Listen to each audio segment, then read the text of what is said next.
Hi, thank you for joining us. My name is Michaela Prince. I am one of the staffers at the Ministry of Natural Resources, and today I'm sitting down with the Minister of Natural Resources, Honorable Vickram Bharrat, to give you a highlight of some of the things that are in Budget 2024 for the Natural Resources Ministry. Minister, thank you for joining us. Thank you. Budget 2024 is a massive one, 1.146 trillion. It's the biggest we've ever seen in the history of Guyana. Could you give us some general thoughts, your thoughts on this budget? Thank you, Michaela. Yes, first of all, let me say, as you would have mentioned, it's historic, but I would say that it's historic in the sense that it continues to build out the new Guyana that we all want to see for future generations to come. It is a process. Nation building, it's a process. It cannot be done in a year, in 2 years, or 3 years. It's a continuous process, and we started that process in 2020 when we got back into government, even though it was a testing period when we got back into government. We were going through not only the attempt to rig elections between March 2nd, 2020 and August 2nd, 2020, and the entire recount ordeal, but also we were going through a global pandemic where millions of people lost their lives, where the world was basically shut down. And we are still seeing some of the impact of COVID-19 on the world as it is today, and global supplies and demand for products and all that. We are still seeing that. We are still seeing many economies of the world still grappling with the challenges and the effects of COVID-19 and the wars that is happening around the world. So when we took over government, it was a very difficult period in the sense of that. Nevertheless, we started the process to rebuild and to build out the new modern Guyana that we want to see. We've always said that this is the most exciting period in the history of our country. This is the period that we have the opportunity to build a new Guyana, a Guyana for all Guyanese. And the budget 2024 presents that. It is a continuation of that master plan to build out this modern new Guyana that this generation will leave for future generations to come, because that is what all of us want as patriots. We want to see our country shine in the future. Budget 2024 also is historic in the sense that there is something or benefits for every single sector, every single class in our society. In terms of children, there are benefits for children, there are benefits for farmers, there are benefits for minors, there are benefits for the elderly. Almost every single sector and class is represented in Budget 2024. Public servants, in terms of more disposable income in your pockets, we are seeing that in Budget 2024. And one simple measure as the increase in the threshold will benefit directly 13,000 public servants, 13,000 persons who were paying taxes before. They will no longer pay tax. As of this month, they will no longer pay tax once your income is below $100,000. Now, that is significant in the sense that it increases the amount of disposable income available to a family. It's 13,000 workers, but those workers, they have families, they have dependents. So they now have more disposable income. Another allocation in the budget, and I like to speak about this particular project, because it's not only, even though our government believe that workers must earn more, we must have more disposable income, and you're seeing that in our policies and in the budget 2024. I just spoke of the threshold increase in disposable income. President just announced a month ago or so, announced 6.5% increase for public servants, retroactive. We reintroduced the discipline services bonus, 1 month no taxable bonus. Further to that, grants were given to discipline services, to our elderly, to our physically challenged in society. Grants were given to those workers as well as sugar workers too. So one of our policy, yes, is to ensure that workers earn more, people have more disposable income available to them. But another policy too has to be the reduction in the cost of living and reduction in the cost of for basic utilities and commodities. And that is what we are addressing in the gas to energy project. That is why I've always said that the gas to energy project is the single most transformational project in the history of our country. And all Guyanese will see that, regardless of the naysayers, regardless what everybody is saying. And it hurts me to see in the media, certain section of the media, I think I saw an article in Kaicho News recently, that this will be another failed project. This project is ongoing now. It hasn't even commissioned. It hasn't even, the project has started. It hasn't reached implementation stages yet. We're finalized and we're getting power from the project. But the media, a section of the media is already pronouncing, without no basis, without nothing at all, just pronouncing that this would be another failed project. Now, we got to be a little more patriotic. We got to be a little more optimistic in this country if we want to really see a country that will develop and be the country that our children and grandchildren benefit from. We can't have a daily newspaper criticizing every single policy, program, or project that the government is implementing without one shred of evidence. The gas to energy project is being implemented now. How do they know that it will be a failure? And this is the project that will change the landscape of our country. So while, yes, one of our policies is to put more money into people's pockets by having more disposable income, the 6.5% increase retroactive, the increase in the threshold, the cash grant to children, and so many other measures that are in budget 2024. The other policy is to ensure that we reduce cost. And in budget 2024, we have a provision of $80 billion. It's under the office of the Prime Minister, but we work as a team. It's a collective effort to ensure that we see this project to its end and that Guyanese truly benefit from it. Because if we can when we reduce the cost of electricity by 50%, it will have rippling effects to our economy. It means that a simple household, whether it's in Borbis or whether it's in Georgetown or Essequibo, that pays $20,000 monthly now, they will pay $10,000. So it simply means more money in people's pockets, more savings for the ordinary people. It simply means, too, that basic commodities, the prices of basic commodities will go down because almost everything is centered around power, fuel, power generation. Almost everything is centered around that. What the gas to energy project will do too, besides from giving us cheaper power, cleaner power, especially in the context of climate change now, by cutting emission for power generation by almost 70%, and more reliable, right? Because this has always been an issue for us for generations now. Reliable, cheaper, cleaner power. Besides from that, it will build out industry. We have never really realized the true potential of our resources in this country because we have always exported primary products. We have never moved towards value added. We have never moved towards manufacturing. And this is the project that will allow that. Because if I speak to a logger, for example, which I do almost every day, why is it that you don't process these logs? Why is it that you only export logs? Process the logs, make furniture, open a sawmill. The first thing they say to me, Minister, the cost of electricity is too high for me to do that. I will not be able to make a profit. We are addressing that situation.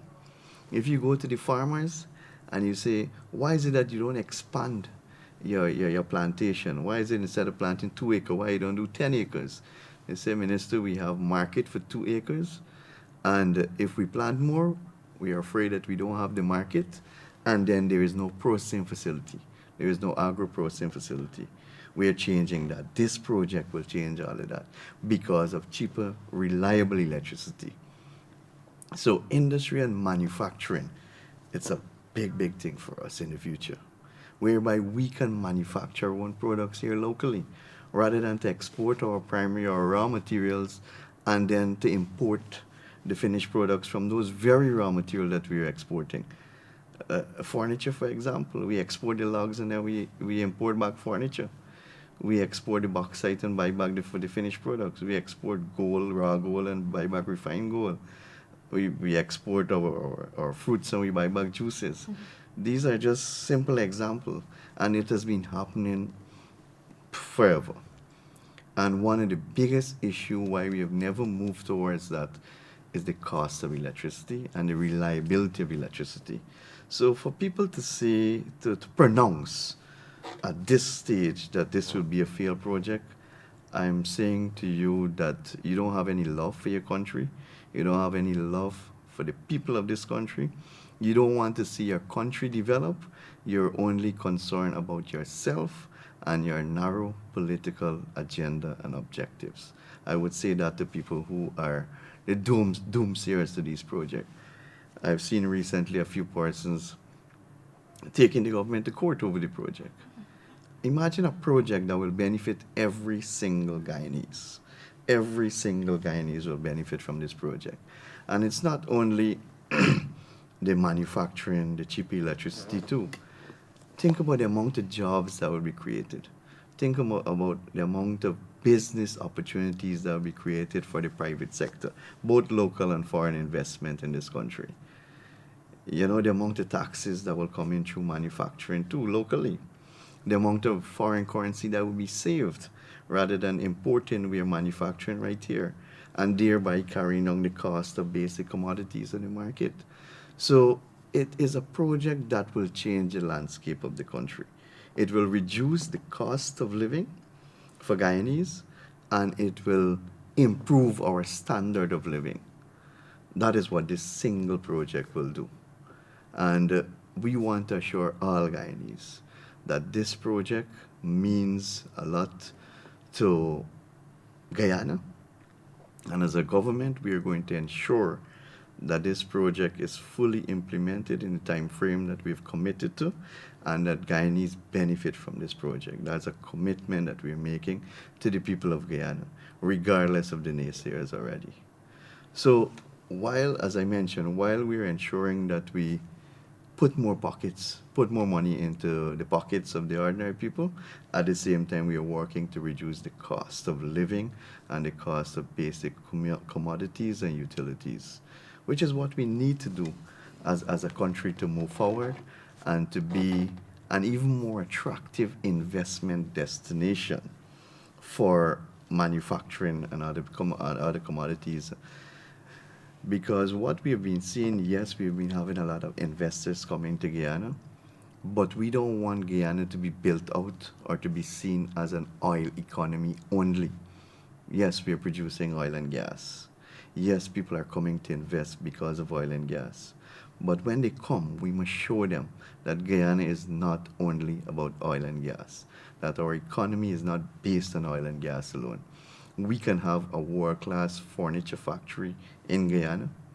We can later, at some point in time, refine our own gold here. We can have an alumina plant right here in Guyana. And all this are possible because of the single project. Because of this single project. So there is so much more that can be done, thereby bringing opportunities to people. And that is what Budget 2024 is continuing to and is building on. That is why I started out by saying it is a continuation of the journey to modernize and to build that new one Guyana that we want to see for all of us. Thank you for that, Minister. Just to close out on gas energy before we move to the other sectors under your ministry, the layman on the street, the man that sells plantain chips, the regular citizen, they see all of the negative things in the newspaper. A lot of it is technical. Some people don't understand the intricacies of such a huge project. They want to know, when can I start benefiting? Could you give us an update on some of the things that the ministry, in partnership with the Office of the Prime Minister, has done to see that this project is developed, and when can we start seeing a reduction in our bills? All right, so we would have made a commitment that by ending 2024, early 2025, that this project, we will see a startup on this project. We are, we have, we are committing to that timeline, even though there would have been a few delays, especially with the handing over the early works and the handing over this of the site to the EPC contractor. We have been engaging them on a regular basis to ensure that we stick within that time frame to have a startup at least by early 2025 so that Guyanese can look forward to that. And it's not only about the gas to energy project, or it's not only the gas to energy project that will help us to deliver cheaper, reliable electricity. We also are pursuing the Milo Falls Hydro project and a few solar projects as well around the country. So all of that adds to our energy mix. So yes, we are working towards the timeline that we would have committed ourselves to in another year, while we are also working on the hydro and solar power as well too. So I want to say to Guyanese that we are committed to that, and definitely in 2025 people will see a reduction in their electricity bill and would see way more activities and investment coming to Guyana at the same time. The project is in its implementation phase. I think by now everybody knows that the contract was awarded a while now. The pipeline, the laying of the pipeline that is from the Stabroek block coming to the Wales development area have already started. So we may not see it, but the work has already started. The actual pipeline, the laying of the actual physical pipeline have started to come into shore already. Already receive a time frame from Exxon as to when the final connection would be made to the FPSO, but as considering a number of factors, including the weather conditions and production in the oil field as well too. So it's a project already in its implementation. While that is happening, the EPC contractor is working simultaneously on the site at Wales. Well, it's not where we call it Wales development area, but it's actually a few villages past Wales going down up the Demerara River actually. So significant work has already been completed there. I think the president posted some pictures to show the amount of work having been completed on the site already. So it's not a project that we are campaigning on. It's not a project that we are selling to people as a pipe dream. It's not a promise. It's a project in its implementation phase already. Okay. You mentioned something earlier about the government's commitment to expanding and diversifying the non-oil economy. Two of one of the biggest sectors in Ghana, mining and forestry, are also under your ministry. We had the nationwide flooding, we had COVID-19, which affected these sectors. Could you give us an update on what you met when you joined the ministry and where we are now in 2024 in terms of building out these sectors?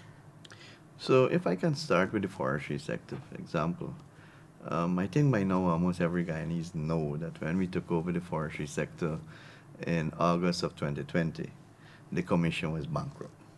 Staff were not paid for about 2 to 3 months. Utilities were not paid. Their NIS was not paid. They had outstanding union dues. These were all debts that we inherited when we took over the Forestry Commission in August of 2020. We started by rebuilding the commission. Added to that, forest monitoring was a disaster. Most of the outstations were falling apart. They had no resources in terms of vehicle to do monitoring, no boats, no vehicle, no ATV to do any monitoring. What we would have witnessed is the increase in illegal activities. So we had to basically start afresh and start to restructure the commission. The president intervened, and the president injected $350 million into the Forestry Commission because it is important that we keep this sector alive and viable, and we continue to incentivize it. It serves more than one purpose. It's not only about production for the forestry sector. Now, the role of the forestry sector is evolving, and it will become even more important in forest monitoring, increasing our capabilities in forest monitoring, especially with Guyana being the only country in the world that signed a jurisdictional carbon credit deal, the deal with Hess Corporation for a minimum of 750 million US dollars for 30% of our carbon credits. And I just want to emphasize that it's 30% of our carbon credits and not 30% of our forests. Because there are rumors and there are associations that goes into the indigenous communities and regions and spread misinformation that the government sold 30% of the forest, that you can't use the forest anymore, that you can't cut trees anymore. That is not true. What we did trade is 30% of the carbon credit. That is the ability of the world forest to capture, to hold carbon dioxide, rather than it goes up into the atmosphere and destroy the ozone layer. So that is what we sold, not the forest. So I want to say to all those communities that are doing logging, you will continue to do logging, but in a responsible and sustainable manner. And we will continue to work with you at the Forestry Commission to ensure that we follow all the regulations as stipulated in the Forestry Act. So nowhere in the low carbon development strategy or the deal with Hess Corporation it speaks towards stopping logging or stopping mining. But what it said is that we must be more responsible and it must be done in a sustainable manner. And we must, in the forestry sector, we must move towards value added, which brings greater value to the sector and which we would say is a no-brainer. Rather than exporting logs, let us set up a furniture factory. Let us set up a sawmill. Let us set up a craft shop. Let us start promoting wood products and not to export logs. Only recently I was at Ituni and we commissioned the refurbished joinery shop, the furniture shop in Ituni. So now the people of Ituni can start making their own furniture. Now the people of Ituni can start making furniture for the schools in Region 10. And that is what we intend to do in many other communities. We are going to work with those communities so that we set up these facilities so that they can provide furniture for schools in Guyana. You know, it's a bit or it's not nice to say that we import school furniture, but then we didn't have the capacity. We need to build that capacity in our forested communities and create that opportunity for them right here. So it's not only about furniture too.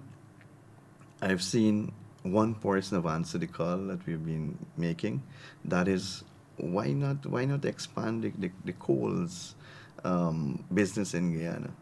I'm seeing coals being imported from other countries, but you have nicely packaged coals in different sizes. We know in Guyana, if you want a bag of coals, you gotta go on the highway and you get it in a rice bag, a whole rice bag, and it's not clean. You know, you can't handle it, and it's one size, only one size. Whether you have a small barbecue or whether you have a little event that you don't need so much, you still have to buy it. Now we have seen one investor come forward, and it's nicely packaged and it's in different sizes. That's the kind of investment that we want to see in the forestry sector. I'm seeing another investor too utilizing the wood waste, which is something that we've been born in the past, or we might have been throwing away because not much people use fireside as we used to before. So one investor I've seen started to utilize the wood waste and to monetize it, building mulch, converting to mulch. We know in the US they use it to keep down the grass, to fertilize the land. There's so many use to it. And we're seeing that there's an investor right now in Guyana doing that. So these are the kind of things that we need to do. Value added too will keep our deforestation rate low. I say keep it low because in Guyana, we have probably one of the lowest deforestation rate in the world. Our commitment in the low carbon development strategy, it speaks to 0.07% deforestation rate. Right now, we are about 0.036% deforestation, probably one of the lowest in the world, Guyana. We're the second most forested country in the world after Suriname. So we boast all of this um, forest coverage, over 1,000 different species. And yet in 2020, when we took over, the Forestry Commission was bankrupt. Imagine that. And we're boasting that we have the second highest forest coverage in the world, 1,000 different species, but basically nothing was done. Nothing was done to move towards value added, because that same furniture shop that we reopened in Ituni, it was built when Vice President was president, or current Vice President Dr. Bharrat Jagdi was president. That furniture shop was built since when he was president. It fell apart, and now nothing happened between 2015 and 2020. Now we would have retooled and recommissioned that furniture shop. So nothing, absolutely nothing was done to help the people in Ituni and to add value to wood products. We were just comfortable exporting logs all the time. So the pathway ahead, or the road ahead for the Guyana Forestry Commission, is one, value added. We need to move towards more downstreaming. Export less logs, have more people invest in the sectors, in sawmilling, in woodworking shop, joinery shop, coals, wood waste. We need more investment in those areas. And we are going to work with stakeholders to ensure that we have more investors and more people going into that area within the sector. Because value added will bring more opportunities, it will create more revenue for the stakeholders, and it will keep our deforestation rate low as it is, or even lower. Because basically you need to cut less trees, but you make more money out of it. So in order for the sector to remain viable, we need to move towards value added. And that's the direction that we're going in already. Because the forestry sector, we need to keep it going. We need to keep it alive for one main reason. It employs over 25,000 Guyanese. Most of those people live in the rural parts of our country. Most of them are in our indigenous communities, riverine communities. So we need to ensure we keep the sector going so those people are gainfully employed and they can earn an honest dollar to take care of their family. That's one of the main reasons why it is so important. Another main reason is forest monitoring. We need to ensure, and we made a commitment, we are going to keep our forests intact. We are going to keep our deforestation rate low as it is now. So forest monitoring, and we've added a lot of capabilities to forestry, not only in physical monitoring, because we have right now between forestry and GGMC, and there's been greater collaboration now between the Guyana Forestry Commission and the Guyana Geology and Mines Commission, because it falls under the same ministry. Most of the time they operate in the same space in the hinterland communities, so there's greater collaboration now. So between the Guyana Forestry Commission and the Guyana Geology and Mines Commission, we have over 50 field stations located in different parts of the interior, meaning that we have presence of officers, physical presence of officers at over 50 locations in the interior on a permanent basis. That is leaving out the visits from the teams in Georgetown. We have those over 50 stations monitoring activities in the interior, whether it's mining or whether it's forestry, logging activities, or monitoring of the forest generally. Added to that, we have what we call the MRVS system, the Monitoring Verification Reporting System, which shows on a periodic basis if there is any changes in forest coverage. We have that system available too. There's another software that we use to monitor marine space almost on a real-time basis. We are speaking with the company now to have that monitor on land, onshore as well too, and not only offshore, so that we can have almost real-time coverage of mining and logging areas too.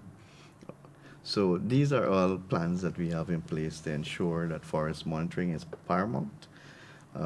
Elimination of any illegal activities in the sector, especially with the use of technology, and I think we have done a really good job. I think the Commission needs to be commended for almost eliminating illegal activities, that is illegal logging.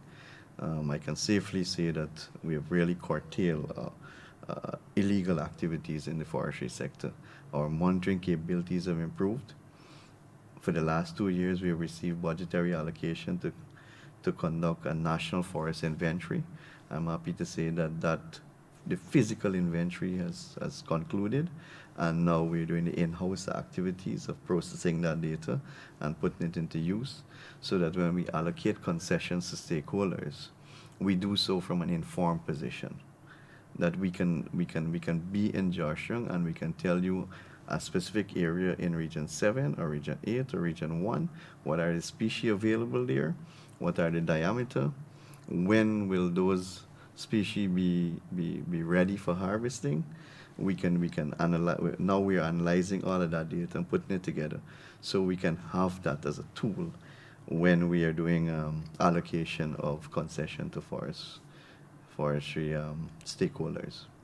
Okay, just to bring your attention to the mining sector, what can we expect in budget 2024 to further build out the work that you're doing in the mining sector? Well, the mining sector, last year we have seen a significant increase. We continue to see a significant increase in the mining sector, much like the forestry sector.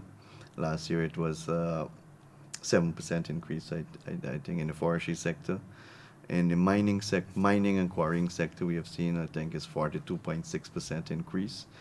However, I must admit, and I am bothered by it too, the low production or the decline in gold production. We have seen a decline, a continuous decline since 2016. We have seen a decline from since then. I think that was the highest declaration of over 700,000 ounces of gold in 2016. That was because Troy Resources had just started to produce at that point in time, added to AGM and the small and medium scale. And then from 2016 coming right down, and these figures are available. 2016, we started to see the decline. 2017, 18, 19, 20, and it did continue 21, 22. So it is something that I personally am not pleased about, something that we're working to address. We know that Troy Resources, we know the issue with them. They would have left, basically abandon the site, which government has fully taken over and secure because of the liability of the company to the government of Guyana. And we are working towards putting ordinary small miners to work on that property. We have started that process already, because it's two issues that you always hear about in the forestry and mining sector. One is that you want land to work, and two, you want financing. Those are the two issues that you always hear from any logger, from any miner. In logging, we have allocated over 100 new concessions over the last 3 years, and we have established the revolving fund through the Demerara Bank at a concessional rate of 4%. Already we are seeing many loggers benefiting from that, especially small loggers and those moving towards value added. And this is the 900 million revolving 900 million, correct, at Demerara Bank revolving fund. In the mining sector is the same. However, in the mining sector, it's more about land so much, because we find that the miners are in a better position to source equipment and dredges. And having mentioned that, I want to say that when we took back, and this is all part of the roadmap to build out the productive sectors, when we took back government in 2020, we immediately removed VAT from all mining, logging, agriculture equipment, all. The last APNU UFC instituted VAT on them. So we took off the VAT. A miner doesn't pay any VAT on his equipment. A logger don't pay any VAT on their equipment either. And same with agriculture. So we took that burden off of them. So they were in a better position. But however, they needed land.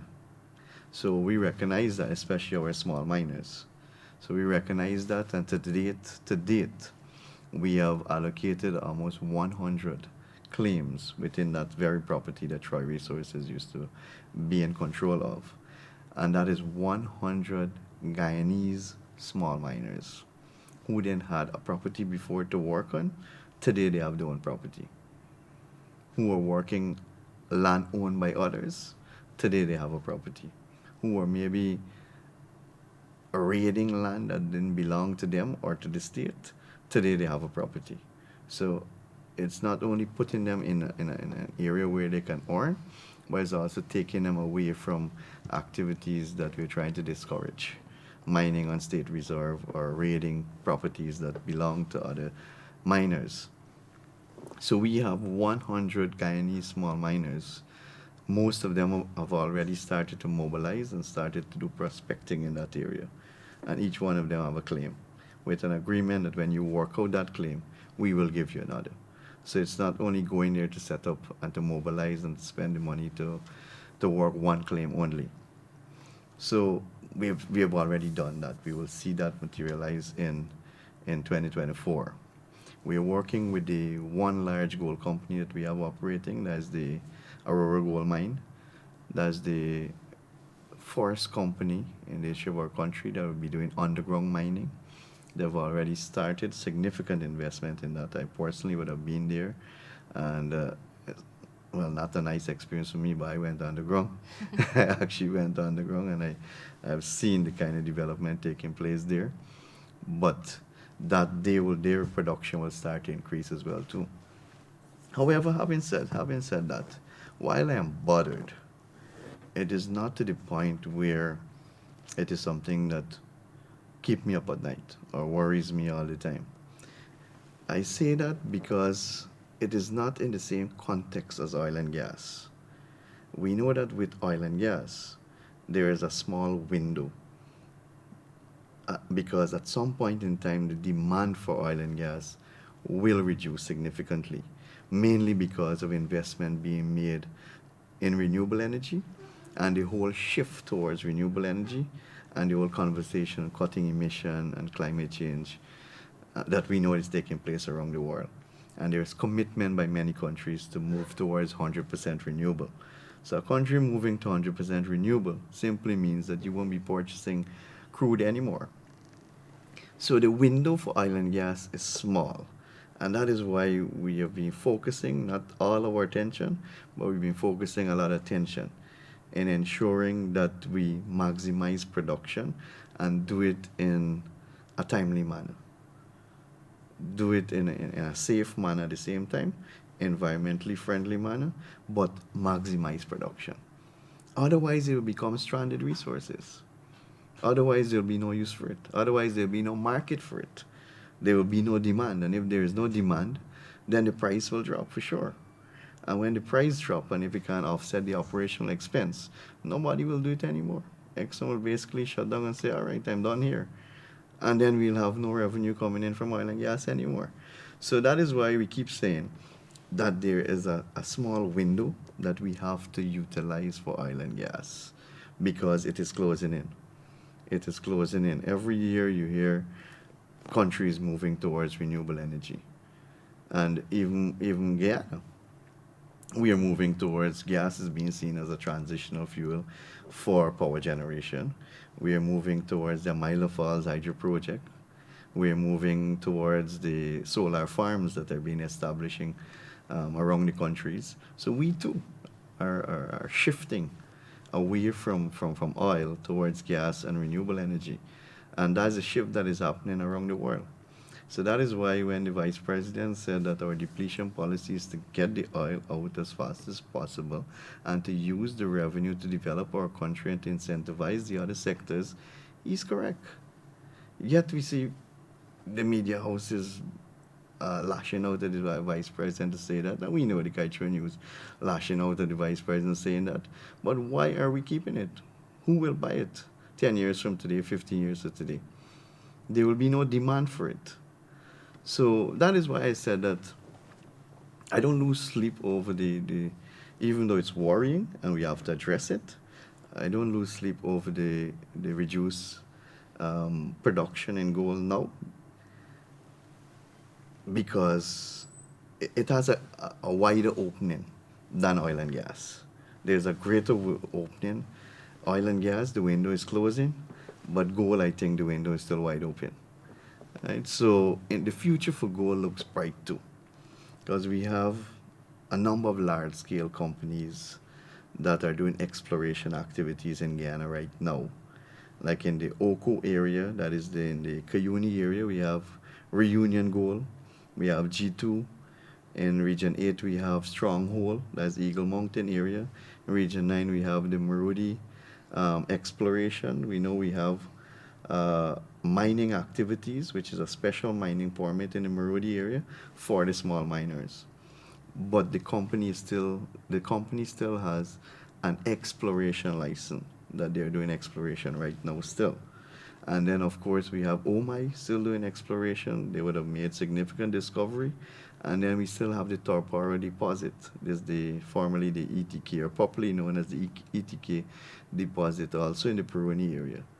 So we have already had significant uh, discoveries, or confirmed deposits of gold by these large exploration companies that are in Guyana and conducting exploration activities, that are investing and spending a lot of money on exploration activities in Guyana. So people might not see that on a daily basis because it happens in the interior region, but we do have these companies conducting exploration activities. So, with the discoveries too, it is obvious that these companies will go into production at some point in time.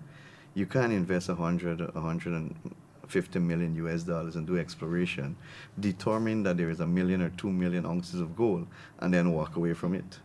They will go into production at some point in time. And it's all part of our, it's all part of the process of building the Guyana. It is resources that is there and that will benefit generations to come.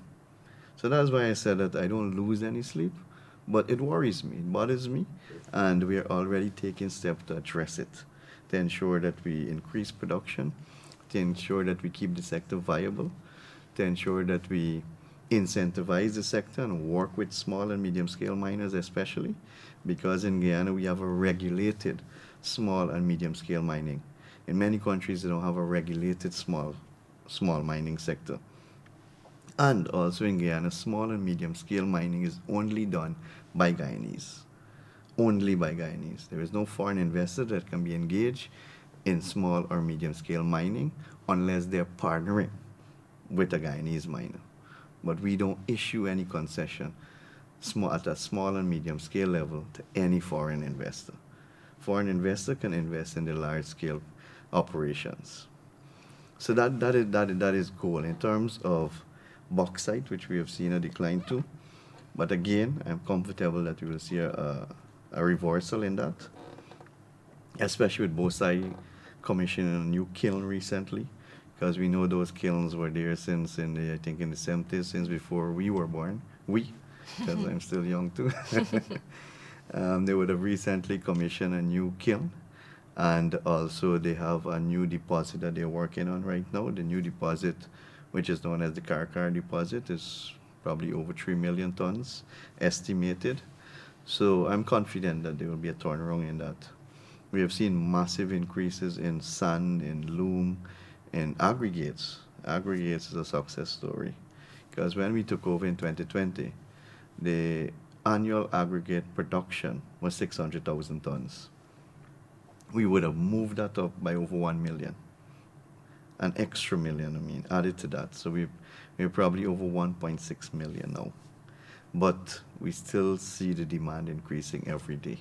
And that is a good indication that there is massive development taking place.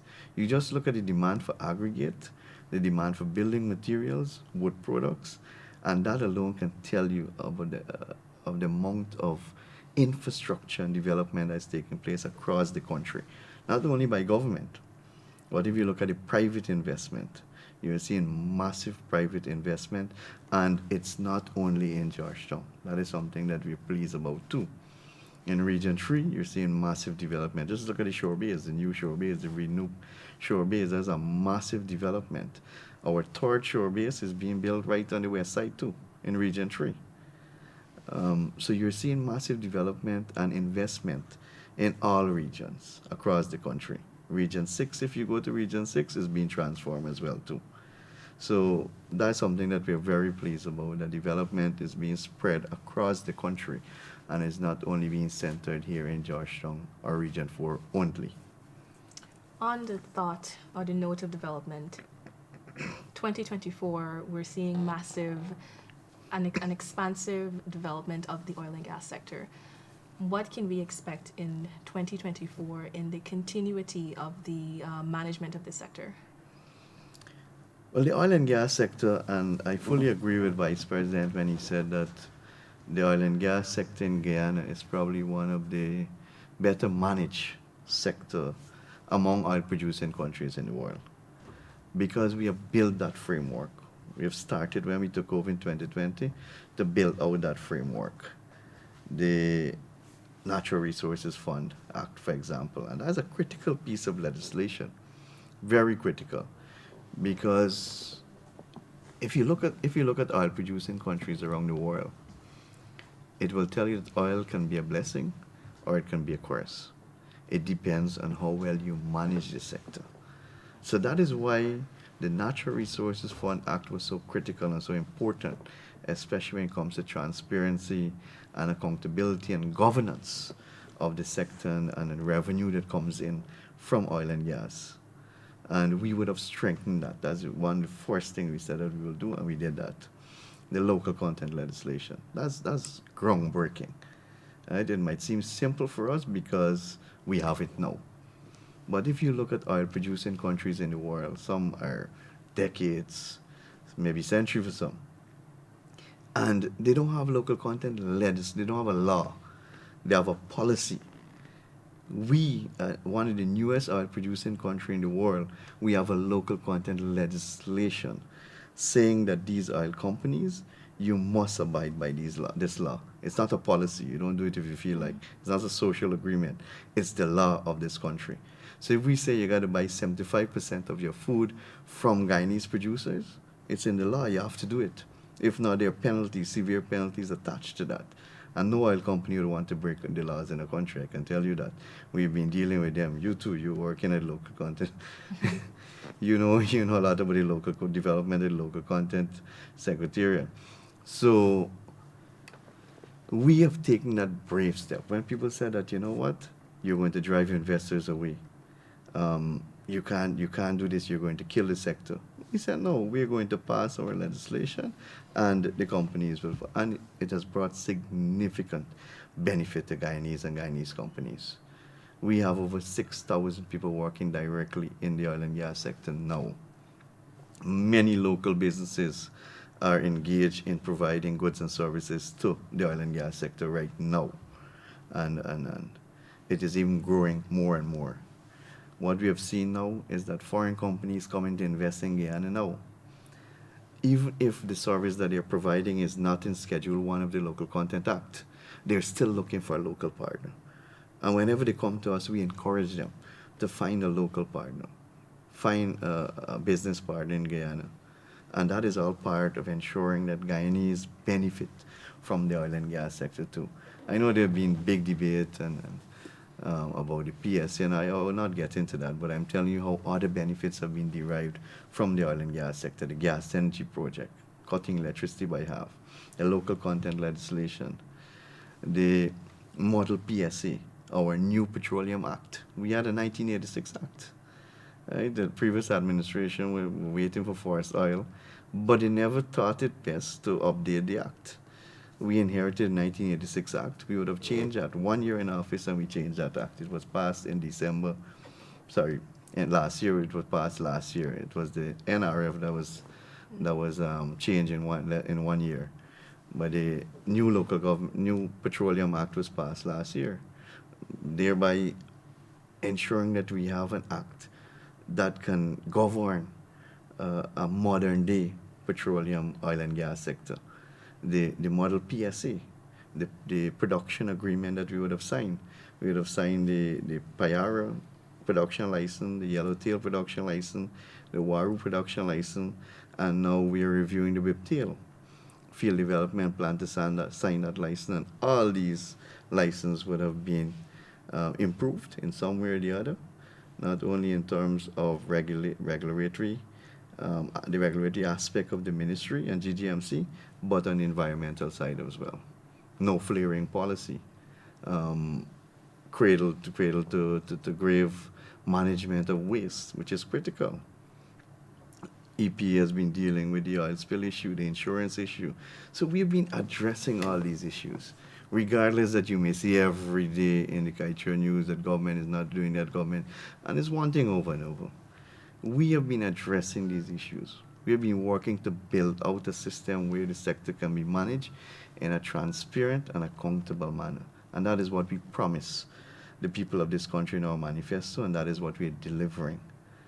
The other thing we promise is to ensure that the revenue from the oil and gas sector benefit all Guyanese.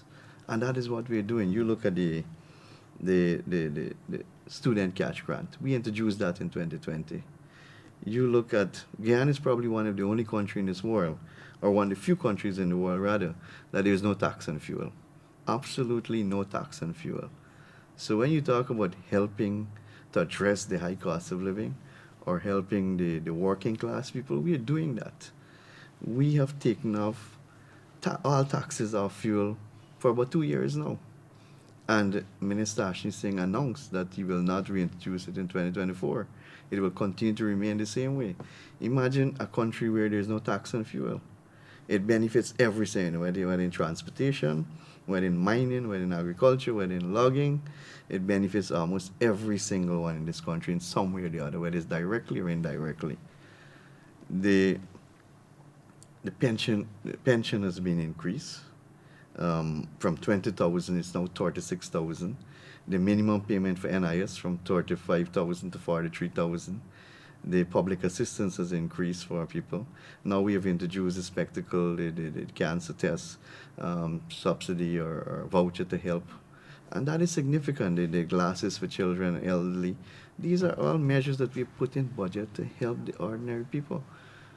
So it might not be we're going to give you 20 or 30,000 direct transfer, but you're benefiting. You're benefiting, and in other words, you're saving. You're saving the money that you would normally spend on all these things. It remains in your pocket, and the government helps you to get what you need. And that is what Budget 2024 is actually about, to continue that path of prosperity and building a new modern Guyana for all Guyanese to benefit. Thank you. Thank you so much, Minister. Thank you, our viewers. I know this was a little short of a presentation, but thank you so much for listening, and stay tuned until we present. The budget debates are kicking off next week, on Monday. So we are encouraging you to stay tuned and look at all of the debates so you can hear what is in, again, Budget 2024. Thank you.